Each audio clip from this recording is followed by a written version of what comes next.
Welcome to Electric Bike Report. My name is John. And I'm Griffin. This week we're going to be talking about some new import data showing that there was a big spike in e-bike imports from China back in July. So we're going to dive into those numbers. We're also going to be talking about a proposed rule that would allow the NYPD to confiscate e-bike batteries. And don't take my battery.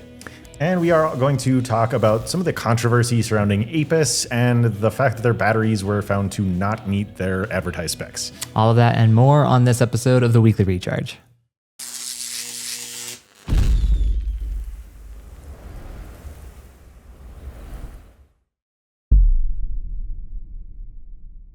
All right, jumping into that import data that we talked about earlier. So the U.S. Department of Commerce released some data from the month of July last week, and it showed that overall, looking at last year compared to this year, there's been a significant decline in the overall number of bikes imported from China since last year. So far this year, we've imported less than $10 million worth of bikes. Last year, it was over 30 million. So this July, however, that number spiked up to 128%, and that was likely due to the threat of some new tariffs that the Trump administration planned to implement. They were threatening up to 145% reciprocal tariffs on Chinese imports. But before those actually went into effect at the beginning of August, the US and China were able to at least reach an agreement to delay those by 90 days while they try to work out a deal. So continuing on, we reported a couple of weeks ago that Cambodia has surpassed China as the US's largest source of the most bike-related imports, at least in terms of cost. So that trend continued in the month of July. Imports from Cambodia were up 19% to 32.6 million, and we imported about 17.7 million worth of product from China, but China did still lead by the numbers. So all in all, looking at that spike, it's definitely not unexpected that brands would want to kind of get ahead of any additional costs related to production and manufacturing and importing, but we wouldn't necessarily expect that to continue. And as we reported, I believe it was last week on the show, the legitimacy of many of these tariffs has been called into question, is going to be addressed by the Supreme Court at some point in the hopefully near future. And if that is found to, if they uphold the decision that those tariffs are not legal, then we would expect some rise in the number of imports from China. Yeah, absolutely. And it's kind of interesting just to get this data and actually color in on some of this theories that we've had and things like that, because one of the goals of tariffs was, of course, to lessen our dependency on Asia. We can see here that even if there is a down month like there was in June, we just see a rise in July. We still kind of keep the pipeline from Asia for where the cycling industry is concerned, at least, to keep bringing those bikes over here. Just shifted. The brands just have to play this weird timing game of do we do it now? Do we pull the trigger later? When do we do it? When do we jump in? And so you can kind of see that here with the rise in July. So it'll be interesting just to kind of see how this further plays out moving forward, especially with all the different changes going to the tariffs, so potentially reaching the Supreme Court level to see if the Trump administration can impose those in the first place. That's right. But we'll keep you reported.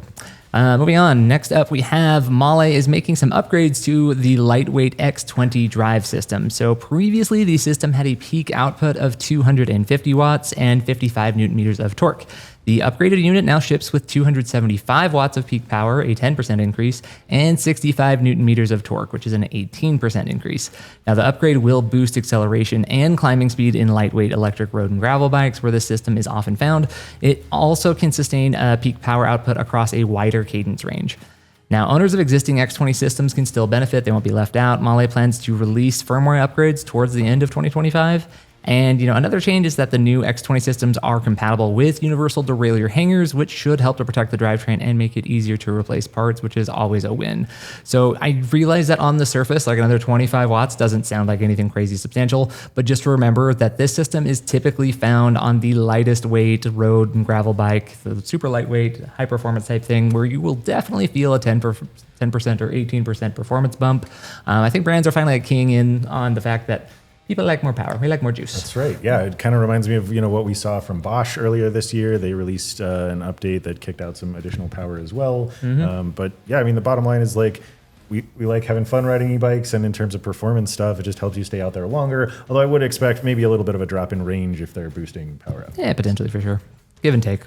For sure. Anyway, moving on, let's talk a little bit more about that proposed rule in New York City. So this was proposed by the Fire Department of New York, and the goal of it is essentially to crack down on non-UL certified batteries. So ever since 2023, there was a law passed then that required any e-bikes sold within the city to have batteries that meet UL safety standards, but bikes that were kind of already in use, that were on the street, were exempt from that.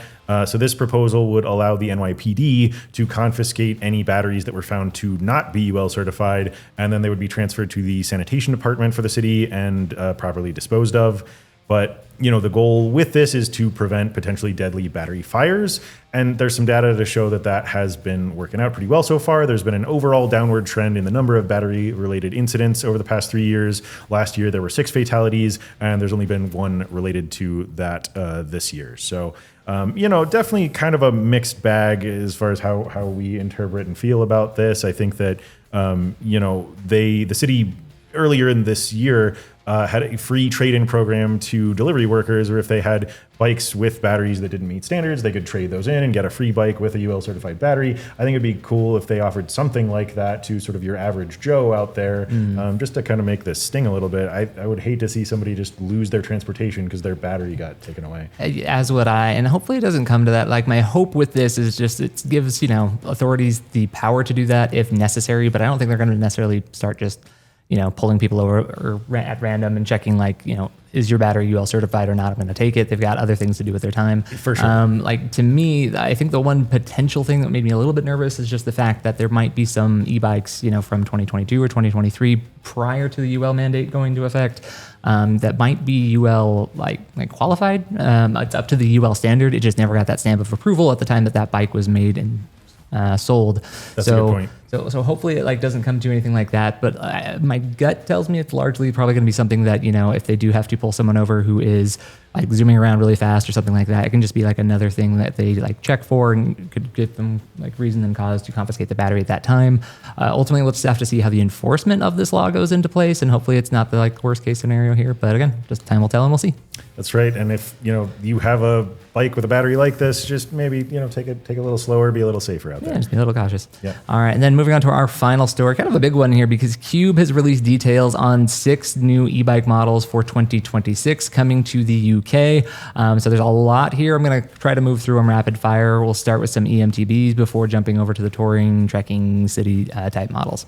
So starting things off on the mountain bike side, we have the AMS Hybrid 177C62 Super TM. That's a quite mouthful. a name. Yep, that's a mouthful. So this highlights include its carbon frame, a Bosch CX or CX Race mid-drive, 170 millimeter suspension platform, a 600 watt hour battery for $9,999. That's not dollars. That's not euros. That's pounds. That I is believe. pounds. That is Indeed. pounds. Okay, great. And then next up is the Stereo Hybrid 144 HPC SLX Evo 800 and 177. My goodness. I thought the last one was a mouthful. This one also gets a top tube integrated Bosch Kiox 400C display. It's now paired with a mini remote on the handlebar with a USB-C port for phone charging. That one starts at $5,199 pounds. Thank you, pounds, saving me from saying dollars, which I want to do. The next one up is the Reaction Hybrid Performance.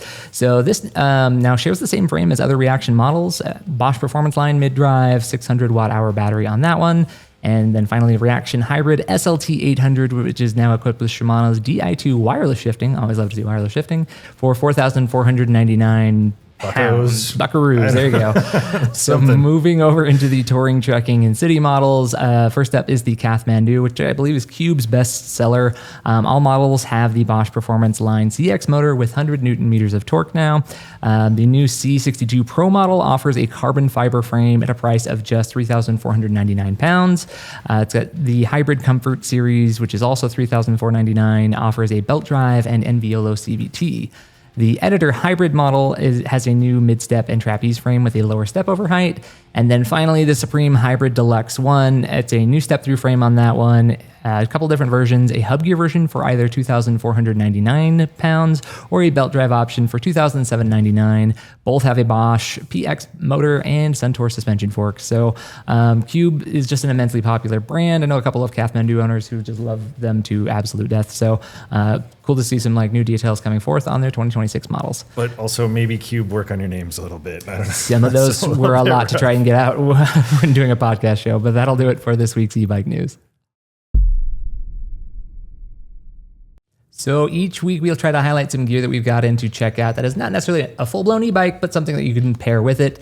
John, what do we have this week in terms of accessories? Yeah, this is a little bit different this week. We are talking about the Tribit StormBox Mini Plus. This is a portable Bluetooth speaker, one of many that the brand offers. There's a lot of cool stuff to run through here. So as far as size-wise goes, it's about the size of like a Campbell's Chunky soup can. Yeah, it's not just tomato. That one's got some like hardiness to it. Absolutely. Larger can. Definitely. The sound is equally hardy, so it produces 360 degree sound. There's got pretty good bass and treble based on my testing of it. Got a little sample there. It's a little bit lighter on the mids than those other ends, but it's also got this cool light changing feature. Actually, there's 3 modes. There's like a slow changing, there's like a fast changing, and then off. Nice. The speaker's IPX7 waterproof. There is also an app that it pairs with. I didn't really mess with that prior to the show here that allows you to adjust the equalizer or choose from sort of 5 preset sound modes. You can pair 2 of these if you want for stereo sound. It's got up to 12 hours of playtime and it recharges in about 2.5 hours. And it uses Bluetooth 5.4 with up to 100 feet of connection range. So that's pretty good. And there's also an auxiliary output if you want to connect it to something else. Now, as far as putting this on a bike and taking it with you, we had a discussion on the show about, just being careful that that's cool in the area that you live, culturally, I guess. But as far as putting it on your bike, it does have like a little carry loop here. I found that fits over sort of your standard shape grips, but anything that's ergonomic, you might have trouble with that. You might need to put that in like a basket or find some sort of like bottle cage attachment. The ones that we had were a little bit too narrow for this, but there's definitely some options there. And I think, maybe securing it to a basket is probably the best idea there. But all in all, the price is fantastic. I think for the sound, it's a really good balance of performance and price. So it's only $40 on Amazon. Definitely recommend checking that out. We will leave a link down in the video description if that sounds interesting to you. But hey, if you pick one up and you like it, let us know what you think. All right, now it's time for our weekly peek behind the curtain as to what we have going on behind the scenes. Not a whole lot, actually. So we haven't received any new bikes that we haven't already covered on the show, which is a little bit of a relief, actually. We do have plenty on the way. We've got bikes coming out of our ears. We're busy with testing. Don't worry, we got stuff in the works. But we did have one review that we had go live. That's was right. Mine with the U-Free Solar Sparrow. This was actually a really fun bike, cruiser style, step through frame, 2 forms of suspension with they're rarely seen like little like monoshock thing like on the fork. And then you had a suspension seat post as well. John and I feel like we say this a lot and I'm going to keep saying it until it's no longer true, but like U-Free is just kind of like an underrated brand. We should probably be talking about them more. It's a team that definitely like cares a lot about the details, just like little things like this bike has like 5 different colors. Paint job looks really, really good on it as well. They were one of the brands kind of like leading the charge on the torque cadence sensor swapping thing which this bike has. So I think that's all really evidenced by like the number of models that they have. U-Free's been around for years at this point, and they have 3 models because they've taken their time in development to make sure that everyone is like really precisely crafted. And I think that really comes through in how the bike feels and performs. Absolutely agree. There's just a lot of focus on what they're doing. So again, it's a really cool bike. If you are looking for something a little bit lighter weight, cruisery, a little bit of like style to it as well, make sure you check out the review if you haven't. And as a reminder, you can hit that notification bell to catch all the reviews when they come out. Make sure you're subscribed and check it out. All right, I know I said this last week, but guys, it is September, it is fall. I finally don't have to be in a perpetual state of sweatiness in this desert that we live in, and I love me some fall riding weather, and there's just so many really awesome places you can take your e-bike to. So John, what place are we highlighting this week to go for a ride? We are going back to my home state. It's been too long since we visited Ohio, so we're going to be talking about the Maple Highlands Trail. This is a roughly 21-mile paved trail that runs between Chardon, Ohio and Middlefield, Ohio.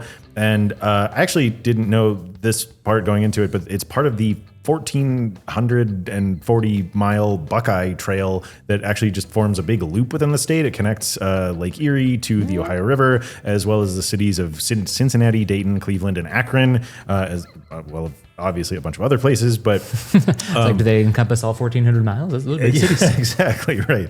But this trail, just runs through some urban areas in the Chardon and Middlefield areas, but then elsewhere, it just a lot of really beautiful Ohio scenery, so woodlands, wetland areas, and farmed fields. There's also a couple of wooden bridges that go over the Cuyahoga River and its tributaries, but it also connects a bunch of parks in the area, and this is, I think, where kind of a lot of the big appeal is, especially this time of year with the leaves changing. So we've got the Swine Creek Reservation, where you can go on hiking trails. There's some picnic opportunities. There's a place called Headwaters Park that offers a lake with camping, fishing, and kayaking. Nice. There is the Clarendon Woodlands Park that has some ponds, some hiking trails. There's even like a rock climbing area, and then a high ropes course if you want to get adventurous. Then we've got Mountain Run Station, that the kind of big attraction there outside of hiking is really just the trail here.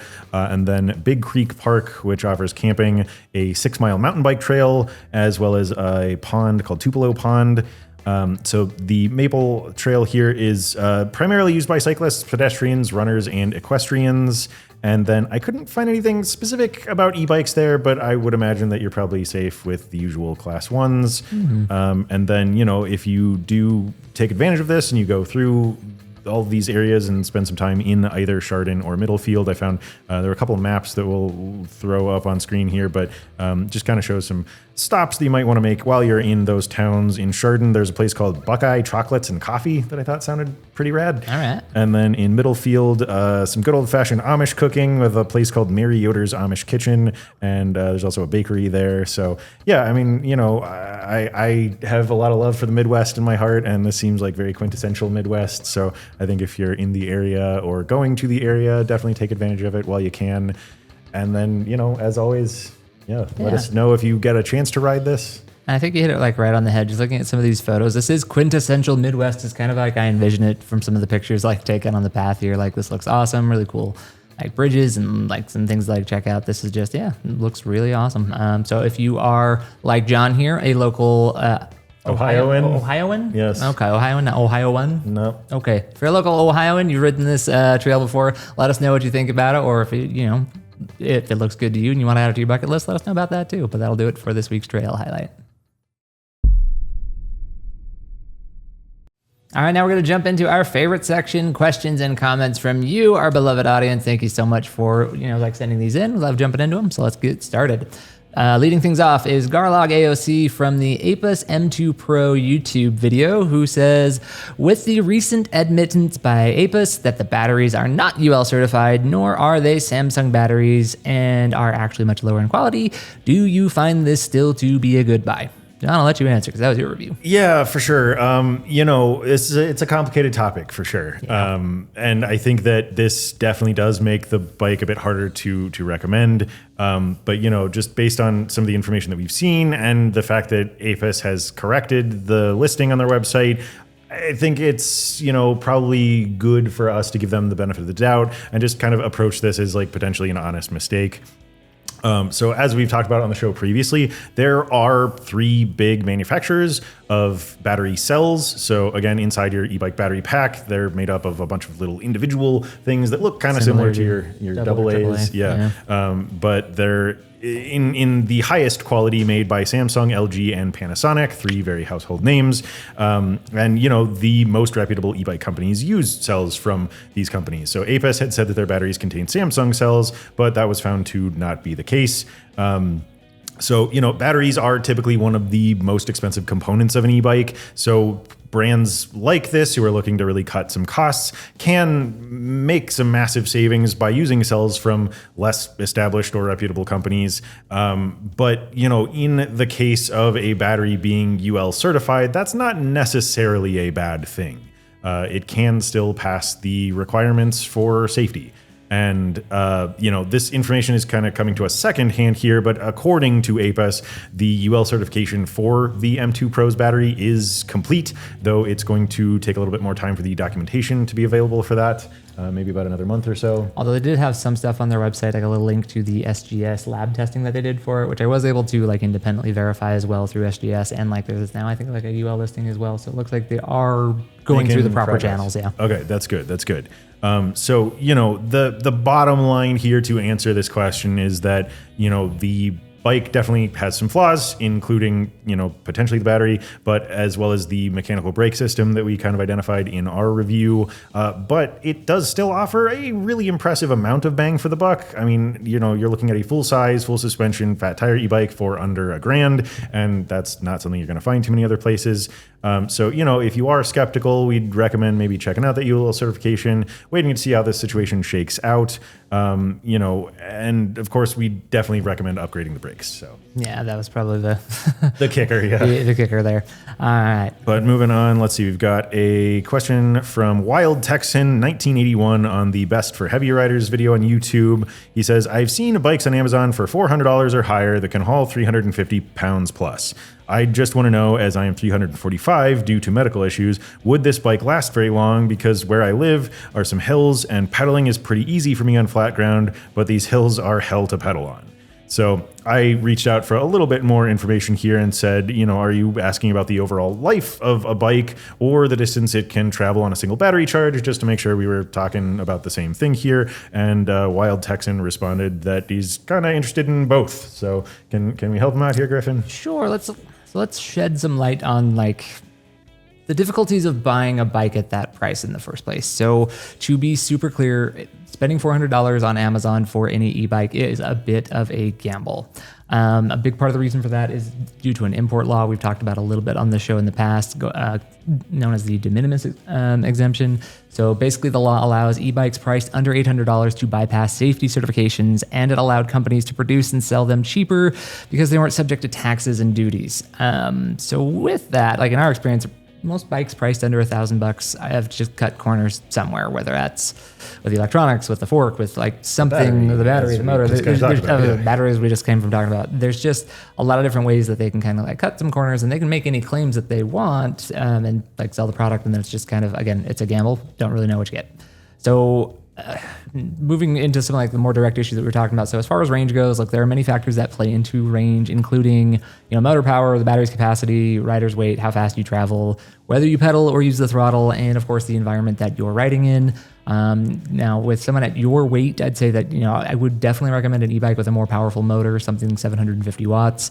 Anything more powerful than that may not be legal. You can, of course, have things at peak higher than 750, but as a nominal, 750 is what you're going to want to look at. Mm-hmm. And you're going to want a battery that can match it as well, somewhere in that 700 to maybe 1,000 watt hour range. Now, in terms of bikes that came to our minds, we thought about, the Ride One Up Vorsa is probably the best starting place for you, in all honesty. It is, I'm just going to warn you right now, all the recommendations I'm about to make, they are not close to that $400 mark. But like I said, you're looking at least $1,000, and you might want a little bit more horsepower, as it were, to help with your size. These are products that we definitely stand behind, that you can rely on. I was going to say, these are ones that we do feel really confident about. Mm-hmm. We'd definitely recommend checking them out. So starting things off, Ride One Up Vorsa. It's got really good specs and performance, especially for its price. It does have that 750 watt motor with a peak of 1380 and 95 Newton meters of torque, really good climbing power. 720 watt hour battery on that one, a 440 pound total payload capacity, and a price right now of $1,595. So again, that's one of the better deals I think out there, especially for we updated our picks for the best e-bikes for heavy riders. Put that one on there. Another one that we put on there is the Velotric Nomad 2X. It's another really, really good option. It is significantly more expensive though. I'm just going to get that out of the way up front.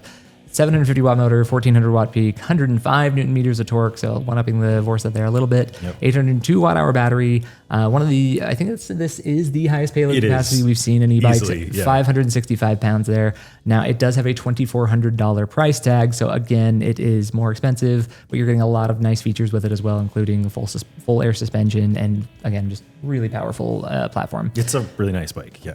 And then the last one we'll kind of go over here today is the Mach Wheel Obsidian, which is another good option.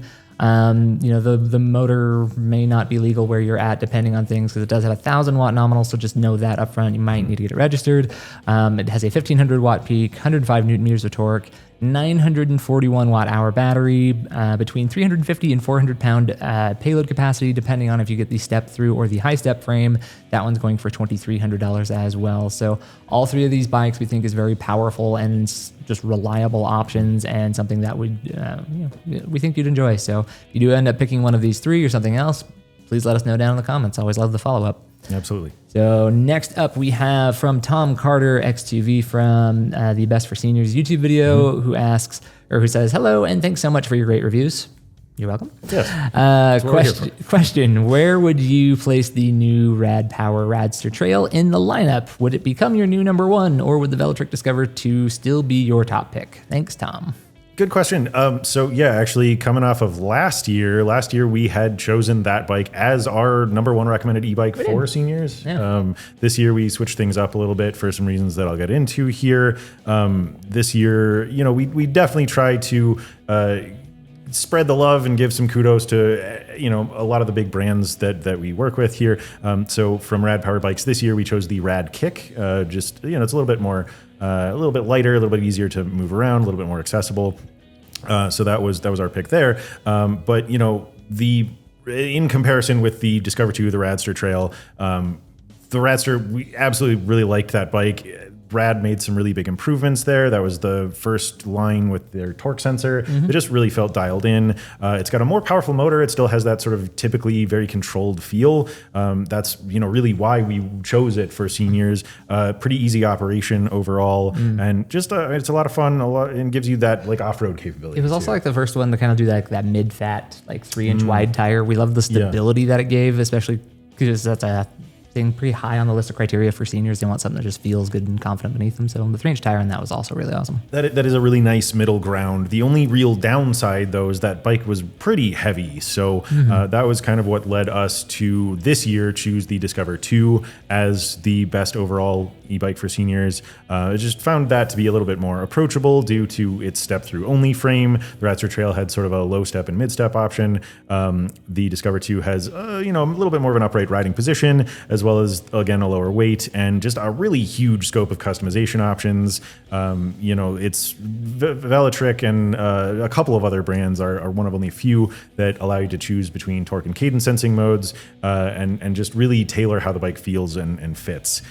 So that doesn't mean, though, that the Discover 2 is, the best option. It's just kind of going to depend on your preferences. If you, like something that's a little bit more stuck to the ground, sturdy, and you don't mind the extra weight, you like that off-road capability, we would probably steer you toward the Radster. But, just for the reasons that we mentioned, we did choose the Discover 2 as the best overall for this year.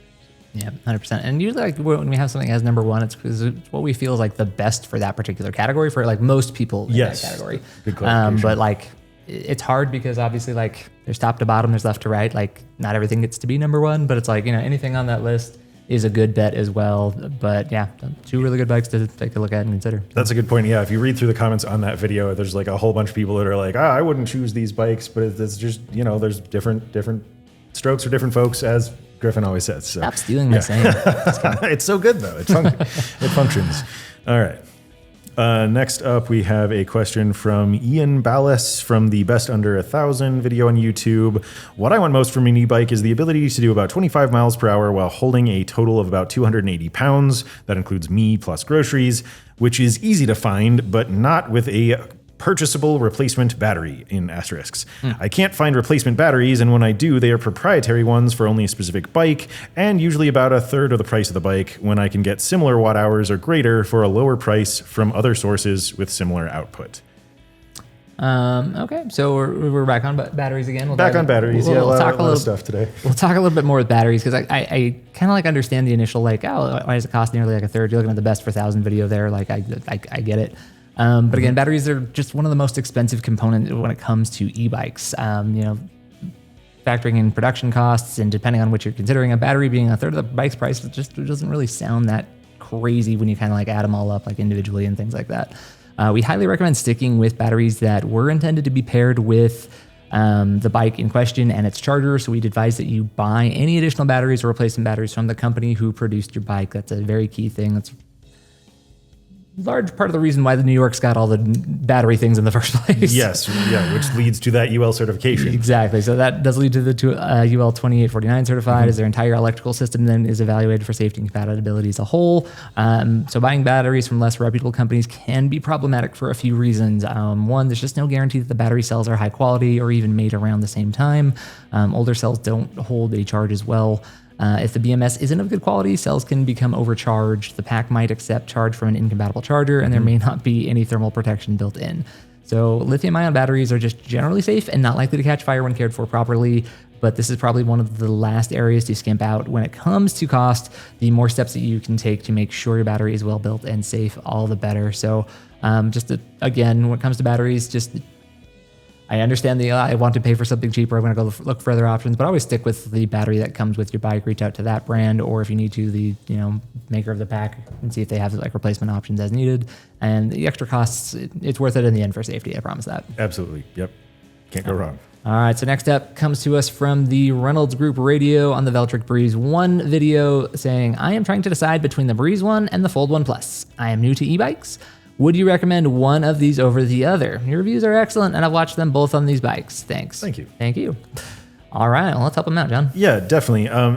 So as we talked about earlier with the Nomad 2X there, Velotric makes great products, so you've really honed in on some good options here. And really all bikes in Velotric's lineup have a lot of similar features, and they deliver power similarly. But especially with these two models, there are some big differences in how they feel, how they perform, what they can be used for, that sort of thing. So starting off with a couple similarities. So both have 750 watt rear hub motors.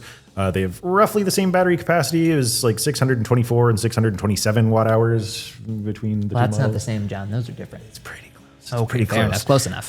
So we've got both Class 2 and Class 3 capabilities. You have, again, the ability to choose between torque and cadence sensing modes. Both have integrated lights and turn signals for safety, and the list goes on. But, just running through some big takeaways here. You reviewed the Breeze 1, so I'm actually going to give you that one, and I'll stick with the Fold 1 Plus. Love to. So, I guess starting off here with the Fold 1. So the motor there is slightly more powerful than the motor on the Breeze 1. We'll get into that here with some performance data later on. So it just makes climbing hills a little bit faster and easier, especially when you're using the throttle. That bike can carry a passenger with the included cargo rack. That has a welded-on rack that has 120 pounds of capacity. You can get a passenger kit for that. The Fold 1 Plus obviously folds to take up less space in a garage or a vehicle. And then, if you're looking to transport the Breeze 1, that's going to require a rack. But then, we found the Fold 1 Plus comfortable overall, just kind of like every Velotric bike. And in this case, it's primarily due to the saddle, grips, tires, the suspension. But the riding position is a little bit less ergonomic there. It's a little bit more stretched out just because of the stem angle. Mm-hmm. And then over on the Breeze 1 side of things, so this is a very comfortable commuter. The riding position is just very, very relaxed. You sit very upright and comfortable thanks to both the cruiser style handlebar and its adjustable stem to really dial that fit in. It's also just like super peppy and feels very, very nimble. It's kind of like by design. It's still got a pretty powerful motor on there, but it's also just 50 pounds, which is relatively lightweight by e-bike standards. It also makes it pretty easy to lift too if you need to get on a rack or up some stairs or something like that.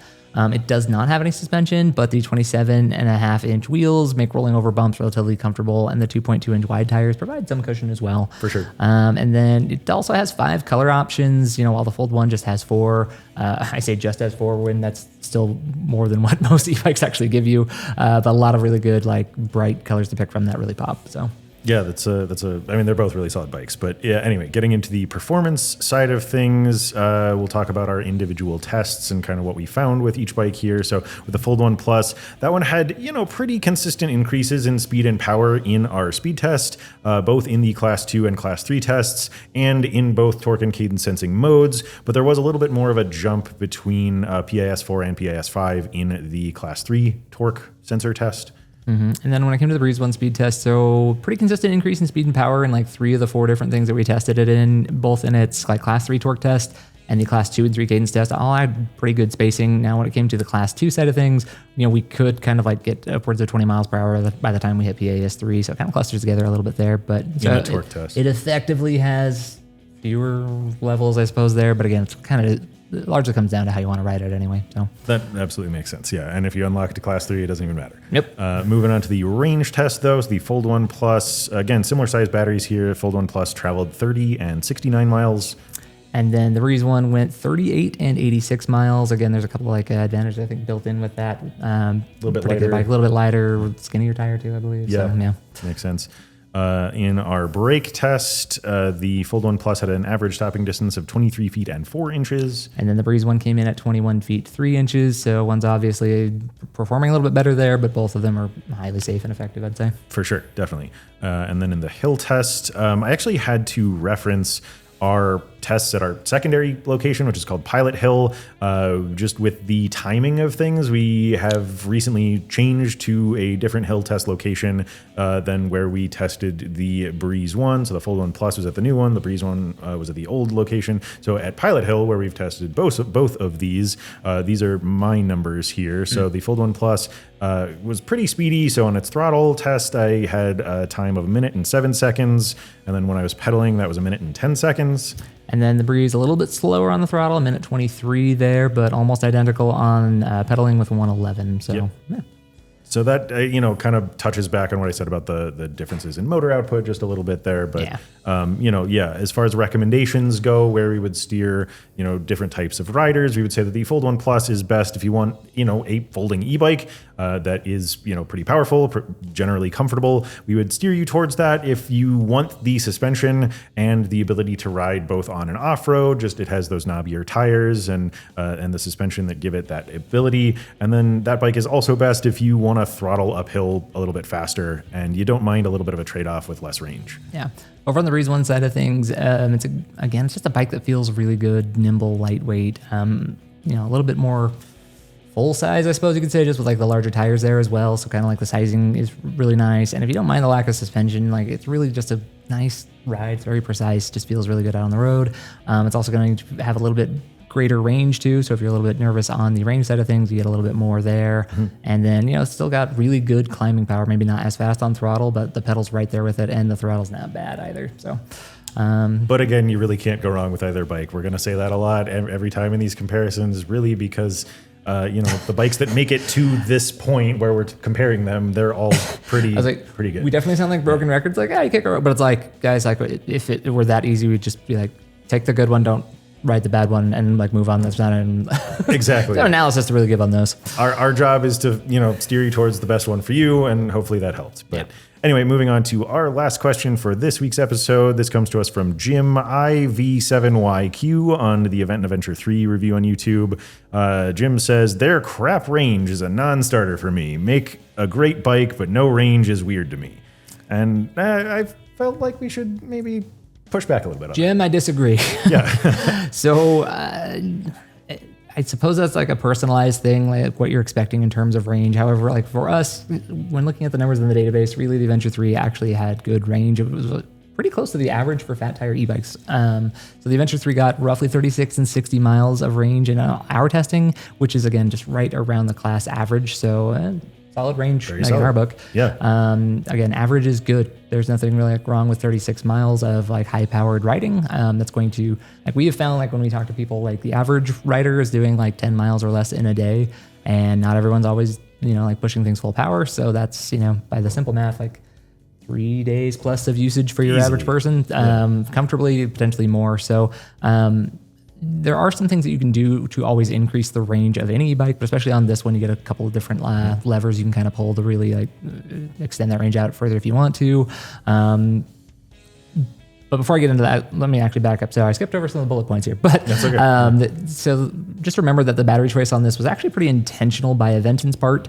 They did want to make it kind of easier for everybody. So if you're a family that gets multiple Aventon bikes, maybe someone gets the Adventure, someone gets the Level, what have you. These batteries are actually swappable in this generation now. You can kind of like move them around. So easier for families with multiple bikes. It's going to be easier for the business itself. That's fewer part numbers and fewer items for them to stock. Helps them keep their costs a little bit more managed as well, I'd imagine. And then easier for consumers to find and buy replacement batteries down the line, kind of like we've been talking about with batteries today. I did want to touch on actually the battery size here, because you mentioned, the performance in terms of the other fat tire bikes that we tested, and those other bikes in a lot of cases had larger batteries. So the fact that the Adventure did as well as it did with a smaller battery actually puts it a little bit ahead of ends up being pound for pound a little bit better actually by comparison. That's a good point. Yeah. But kind of going back to what we were talking about before, there are different things you can do to mitigate any range concerns you have. The most obvious is picking up a spare battery. You can always just swap that out and just have another full tank ready to go. Yep. The Adventure sells for about $500 right now on their spare batteries, so something you could look to pick up. You can always adjust the motor's power output through the Aventon app to reduce battery consumption and then help further extend that range. And then last but not least, if you're looking at the Adventure already, but the range wasn't enough for you, you could actually look at the Adventure M, which is the mid-drive model, which is a little bit, well, actually not a little bit, quite more efficient actually. Yeah, seriously. The high power range was similar at 37 miles, but the Eco was actually able to stretch all the way to 110 miles in our range testing. So tons of mileage on that one. I think that's going to meet anyone's definition of it's crazy for a fat tire bike. Yeah. So again, a couple of things to just consider, some things that you can do if you are looking at something like the Adventure. I'd say its range is actually like pretty good. So, but again, thank you so much to everyone who wrote in. As a reminder, if you would like your question featured here next week, you can always just drop a comment down below here on this video, or really any video we have on YouTube or across our website. And last but not least, if you want to reach us directly, you can just send an email to questions@electricbikereport.com. Bingo. All right, John, it's time to give the people what they want. That's right. And I can snap with both hands this That's week. right. So it's time for Deals of the Week. Deals of the Week. I know you were snapping along at home. I know you were doing it. We appreciate you. Yeah. All right, so kicking things off, let's talk about 10 Ways, because they've got their end of season sale going on with up to $500 off select models, and you can save another $200 if you're buying two. So we're going to highlight the Ego X, which is $500 off down to $19.99. Longtime watchers of this show know that John and I have a not so secretive crush on this bike. It's fantastic. It's just got a good motor, good handling, larger tires than usual. It's got that wide handlebars. Yeah. Wide handlebars, SUV styling, just really fun, versatile bike. So you can take a look at that one. Also on sale from 10 Ways is the Seago 600 Pro, which is $300 off, now down to $15.99. This is a nice lighter weight option. I think they have it listed at 37 pounds on there. It doesn't skimp on motor power though. One of the peppier city bikes we've actually tested. Absolutely. It's got really cool like styling too. Is like an integrated headlight, kind of into the head tube there. It looks cool to me anyway. So classic 10-way styling. Yeah, 100%. And then moving on, just in time for hunting season coming up soon, you can save $250 on the Velotric Nomad 2X that we talked about earlier. But not only the bike, it also comes with an EcoFlow power station. And so let's see, the total package there is $2,948. Cool. So if we're looking at just the bike, and we talked a little bit about that bike previously in the show, but it's got a full air suspension, lots of power. It's actually one of the most powerful 750 watt motors that we've tested. It's a 1400 watt peak. There's huge hauling potential. The bike itself has a 565 pound payload capacity, and Velotric advertises, at least we haven't tested this, but up to 1,000 pounds of hauling potential. But then that power station that we have with the bike there has a 1,000 kilowatt hour capacity that can be expanded up to 5,000 1 kilowatt hour, not 1,000 kilowatts. Oh, yeah. That's 1 megawatt. The kilo, I think. yeah. There you go. Sorry, we don't use the metric system here. That's right. We're learning. 1 kilowatt hour, expandable up to 5 kilowatt hours. There we go. Nice. There are 13 output ports and 1,800 watt output with surge up to 3,600 watts. Ooh.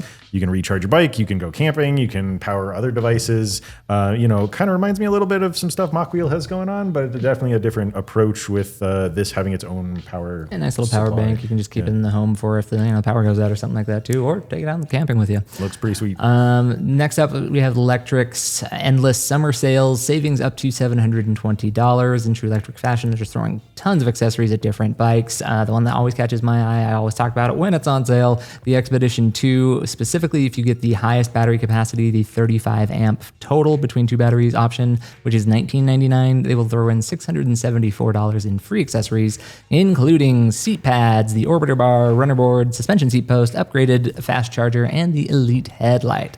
This is one of the most powerful, longest range cargo bikes that we have tested. So if you got some kids you want to haul around this fall, that is a really good one to take a look at. And just one of the best values in e-bikes overall. Yeah, 100%. And Electric, like I said, they've got all sorts of other models on sale as well with free accessories. So you can click the links down below, which will take you to all these different sales. But that's going to do it for Deals of the Week.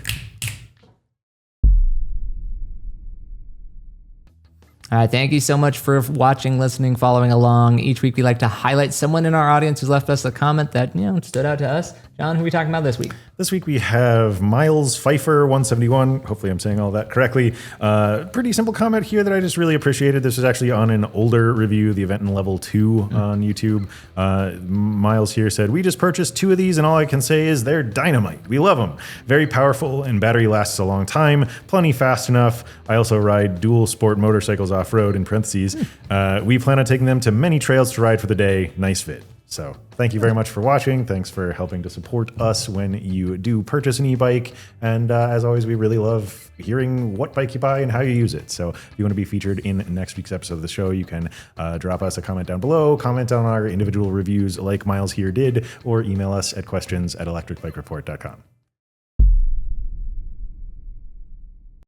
As always, if you have made it this far, thanks for sticking around. We really enjoy, getting to hear from you guys. So hopefully you found this episode informative. If you have any questions you want us to get into on next week's episode of the show, let us know down in the comments section. Again, you can hit up that email address that we've shared. But yeah, definitely. Keep those questions coming. Anything you want to know about any bike, or expand the topics if you want to. If you want to know about John's, beauty and skincare routine, by all means, ask us. Let us know. I don't have one. Hit us up in that comment section. And as a reminder, if you don't have time to watch this on YouTube, you can always listen to it on the fly at your favorite podcast, Spotify, Apple Music, wherever you're listening to podcasts, you can find us there as well. But that's going to do it for everyone here at Electric Bike Report. This has been the Weekly Recharge.